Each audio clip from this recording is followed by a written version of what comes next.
नमस्कार दोस्तों, जय हिंद, जय Bharat. Welcome my YouTube channel CDRK Saini BEd classes. हम अध्ययन कर रहे हैं जेंडर, विद्यालय और समाज।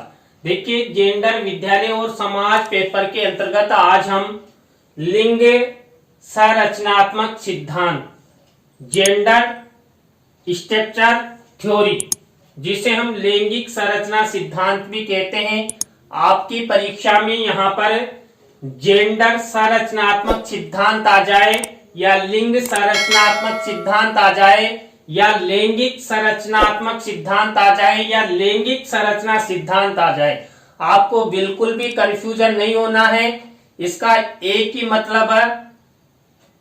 तो यदि आप हमारे YouTube चैनल पर पहली बार आए हैं तो हमारे YouTube चैनल को सब्सक्राइब करें और पास ही बने बेल आइकन के बटन को जरूर दबा देवें, जिससे हमारे द्वारा जब भी कोई न्यू वीडियो अपलोड की जाती है या लाइव क्लास चलाई जाती है तो उनके नोटिफिकेशन आपको मिल सके और आप अच्छा अधिगम करते हुए परीक्षा की अच्छी तैयारी करें और आप अच्छे अंकों से पास हो। देखिए, जो संरचनावाद के प्रवर्तक है, स्वीडन के प्रसिद्ध भाषाविद फर्डिनांड द सस्सूर माने जाते हैं।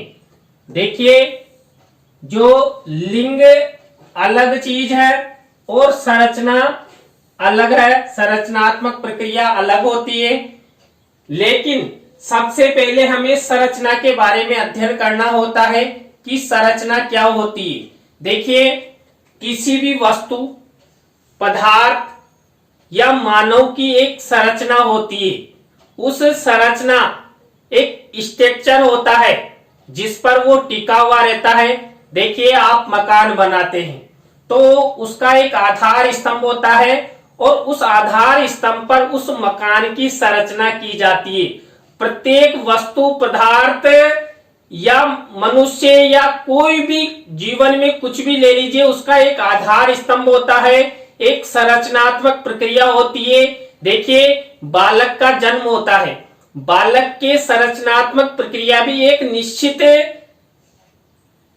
समय के अनुसार पूरी होती है। सबसे पहले गर्भ अवस्था धारण की जाती है, गर्भ अवस्था के बाद भ्रूण का निर्माण होता है और भ्रूण के निर्माण के बाद धीरे धीरे 9 माह बाद बालक या बालिका का जन्म होता है और बालक बालिका के जन्म के बाद उसकी जो जो उम्र बढ़ती है वैसे उसमें अनुभव और कार्यों की अधिकता होती चली जाती है। धीरे धीरे वो स्कूल में जाने लगता है, स्कूल के माध्यम से वो ज्ञान ग्रहण करता है, अपने लक्ष्यों, अपने उद्देश्यों, अपनी परिकल्पनाओं की सार्थकता हेतु वो अपने जीवन के जो जीवन जीने का क्षेत्र है उनकी ओर वो आगे बढ़ता है और संसार की यही जो प्रक्रिया है ये राउंड में यानी कि चक्रानुसार चलती रहती है।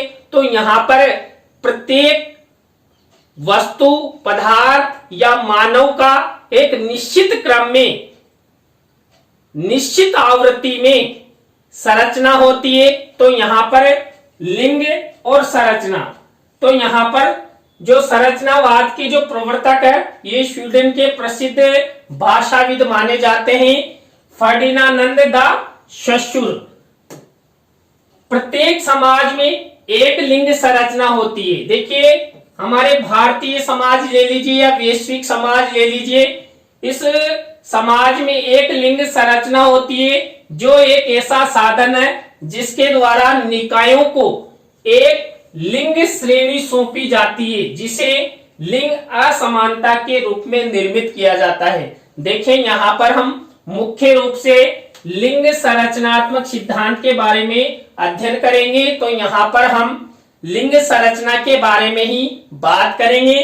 तो यहाँ पर जो संसार में जो एक मानव पाया जाता है, इस मानव की संरचना पुरुष और महिला के रूप में समाज में सौंपी जाती है।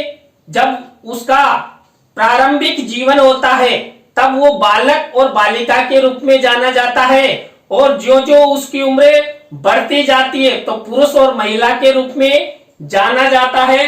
तो जो समाज में जो प्रचलित एक लिंग संरचना है वो एक ऐसा साधन है जिसके द्वारा निकायों को, देखिए हम जो भी जीवन में कार्य करते हैं वो स्त्री और पुरुष यानी महिला और पुरुष, बालक और बालिका मिलकर ही पूरे करते हैं। कोई थर्ड पार्टी नहीं आता, कुछ किन्नर है तो वो भी एक मानव की श्रेणी में ही आते हैं।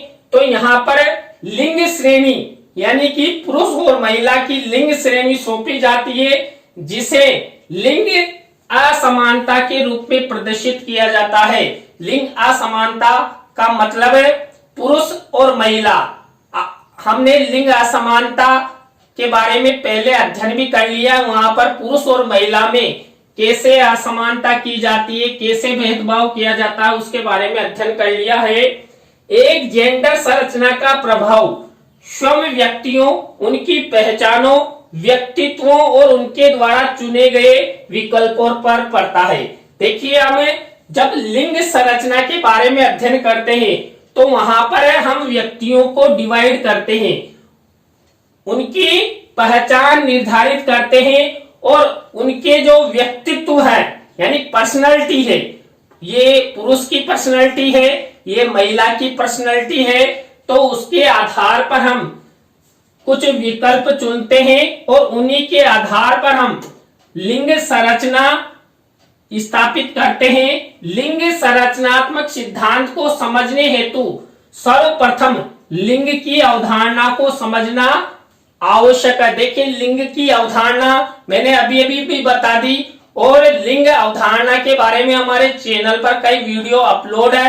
लिंग अवधारणा से तात्पर्य पुरुष, महिला और न्यूट्रल से है। हमारे वैश्विक समाज में जो मानव है उसको तीन तरह से डिवाइड किया गया है, स्त्री, पुरुष और न्यूट्रल।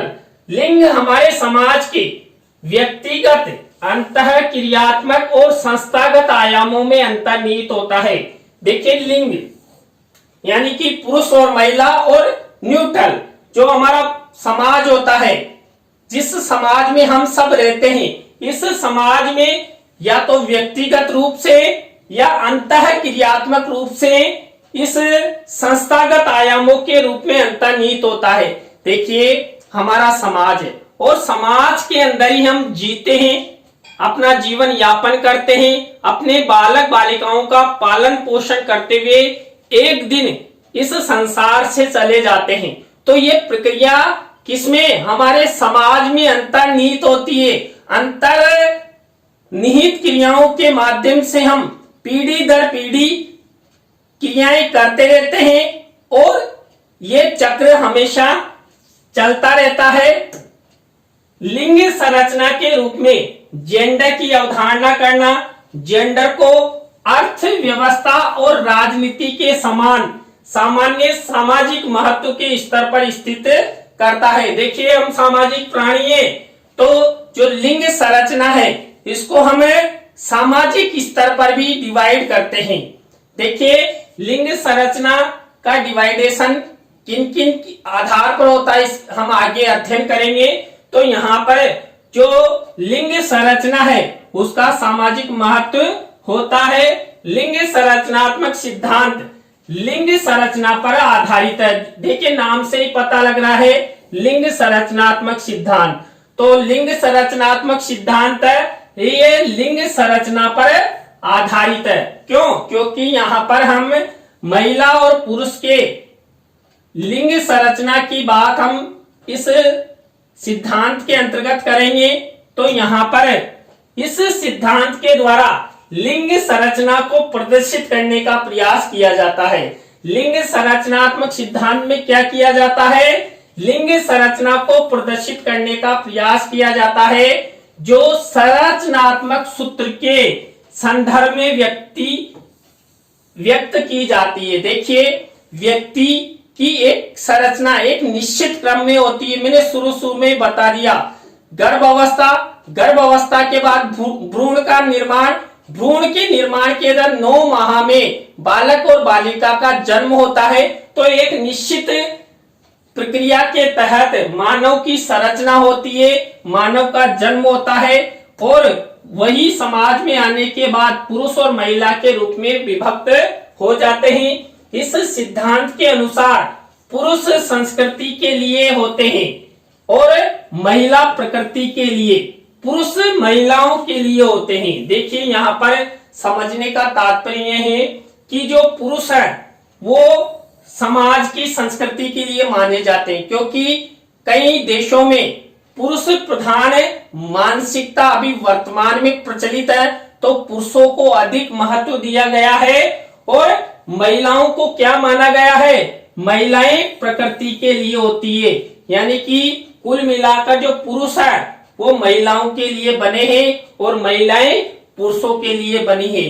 दोनों ही एक दूसरे से मिलकर आगे चलते हैं और नए संसार का निर्माण करते हैं, यानी कि नई संतान को जन्म देते हैं। नई संतान ही आगे जाकर पीढ़ी दर पीढ़ी यही प्रक्रिया अपनाती है।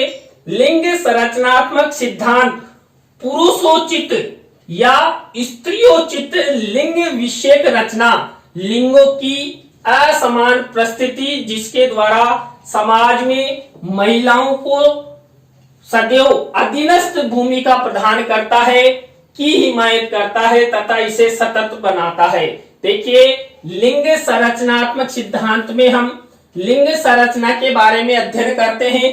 तो जब लिंग संरचनात्मक सिद्धांत के अंतर्गत हम पुरुषोचित या स्त्रोचित लिंग विषयक रचना की बात करते हैं तो यहाँ पर सबसे ज्यादा असमानता या भेदभाव महिलाओं के साथ देखा जा सकता है।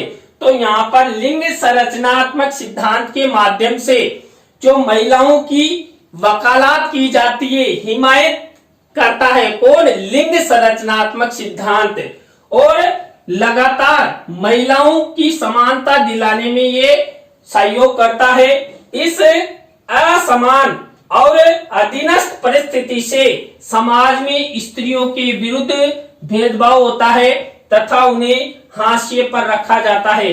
देखिए हाशिए का मतलब मैं आपको समझाता हूं। आपके बीएड पाठ्यक्रम में हाशिया कई बार आया हुआ है और आप समझ नहीं पाते। देखिए ये मैंने आयत बनाया है और इसका जो कोना है ये इसका किनारा माना जाता है, तो इसको हमें हाशिया कहते हैं। देखिए अब यहाँ पर महिलाओं को समाज में 100% सम्मान मिलना चाहिए, लेकिन क्या किया जाता है, महिलाओं को 100% यानी बराबर का सम्मान नहीं दिया जाता। यहाँ पर महिलाओं को इस हाशिए पर धकेल दिया जाता है। तो यहाँ पर भी यहाँ जो ऐसी अधीनस्थ परिस्थितियां उत्पन्न होती है, किनके, पुरुषों के अधीनस्थ होने की प्रक्रिया से महिलाओं को हाशिए पर रख दिया जाता है। 1970 तक स्त्री और पुरुष में जैविकीय लक्षणों के आधार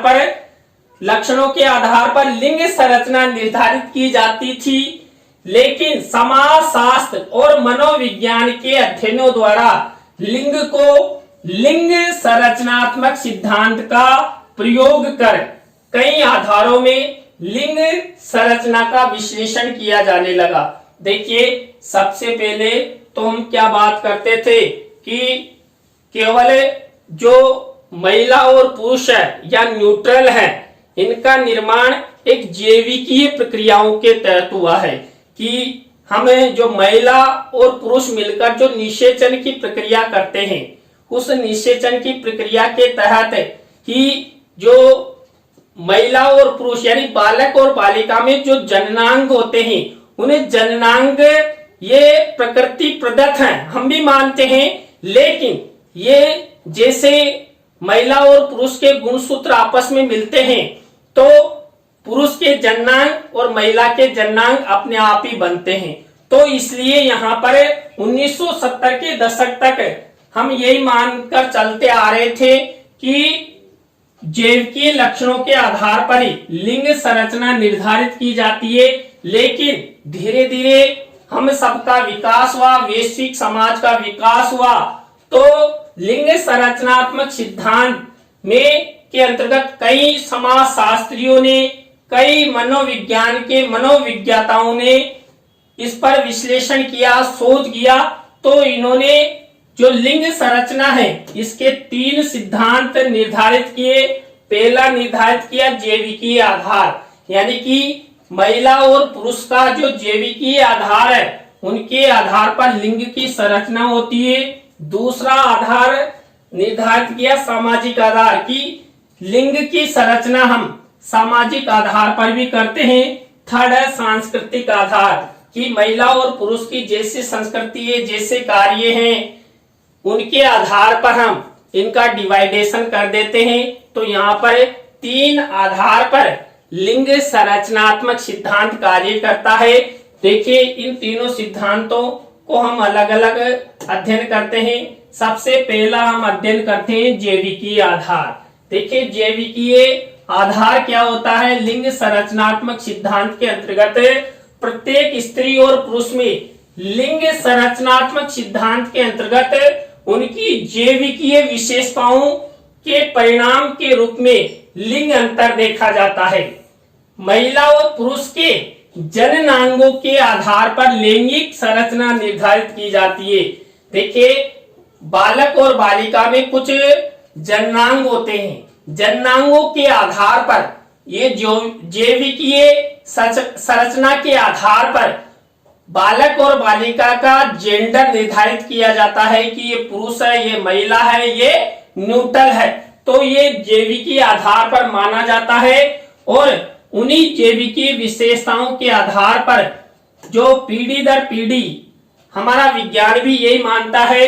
इसके बाद पुरुष के XY गुणसूत्र तथा महिला के XX गुणसूत्र मिलकर भ्रूण का निर्माण करते हैं और लिंग संरचना के आधार पर पुत्र व पुत्रियों को जन्म देते हैं। देखिए जब लिंग संरचनात्मक सिद्धांत के नाम जैविक आधार का अध्ययन करते हैं तो जो पुरुष में XY गुणसूत्र होते हैं और महिला में जो XX गुणसूत्र होते हैं, तो जब निषेचन की प्रक्रिया होती है, जब ये गुणसूत्र आपस में मिलते हैं तो उनके आधार पर पुत्र व पुत्रियों का जन्म होता है, भ्रूण का निर्माण होता है। तो यहाँ पर लिंग संरचनात्मक सिद्धांत जैविकीय संरचनावादी दृष्टिकोण अनाचार के निषेध के परिणाम स्वरूप संबंधों की सार्वभौमिकता को प्रदर्शित करने का प्रयास करता है कि जो पुत्र व पुत्री के आधार पर जब जैविकीय संरचना निर्धारित की जाती है तो उनके जैविकीय आधार पर समाज में जो भेदभाव किया जाता है, असमानता की जाती है, उसकी सार्वभौमिकता निर्धारित करता है। क्यों? क्योंकि जैविकीय आधार पर हम उनके जननांकों के आधार पर महिला, पुरुष और न्यूट्रल के रूप में लिंग संरचना निर्धारित कर देते हैं और उस लिंग संरचना के आधार पर समाज के लोग, हमारे परिवार के लोग, हमारे विद्यालय प्रशासन आदि असमानताएं करते हैं, भेदभाव करते हैं। उनके कार्य योजना सामने देख कर ही कह देते ये लड़की है, ये लड़का है। क्यों? क्योंकि उनमें जैविकीय संरचना स्पष्ट रूप से दिखाई देती है और जैविकीय संरचना स्पष्ट रूप से दिखाई देने से उन्हें भेदभाव, असमानता का सामना करना पड़ता है। दूसरा नंबर है हमारा सामाजिक आधार। देखिए लिंग का सामाजिक संरचनावादी आधार लिंग को सामाजिक निर्माण यानी कि नारीवाद, लिंग धारणा, लिंग व्यक्ति को निर्धारित करता है। लिंग सामाजिक संरचना सामाजिक परिवेश से प्राप्त स्थिति है जो लोगों को स्पष्ट रूप से वर्गीकृत करती है और सामाजिक व्यवहार हेतु प्रेरित करती है। देखिए जब हम लिंग संरचनात्मक सिद्धांत के सामाजिक आधार का अध्ययन करते हैं तो हमारे जो सामाजिक परिवेश में जो हमारे सामाजिक नियम है, सामाजिक परंपराएं हैं, सामाजिक मान्यताएं हैं, उन मान्यताओं के अनुसार हम लिंग संरचना निर्धारित करते हैं कि ये पुरुष है, ये महिला है और ये न्यूट्रल है। देखिए हमारे समाज में बालक बालिकाओं को उनकी आवाज के आधार पर ही लिंग संरचना निर्धारित कर देते हैं।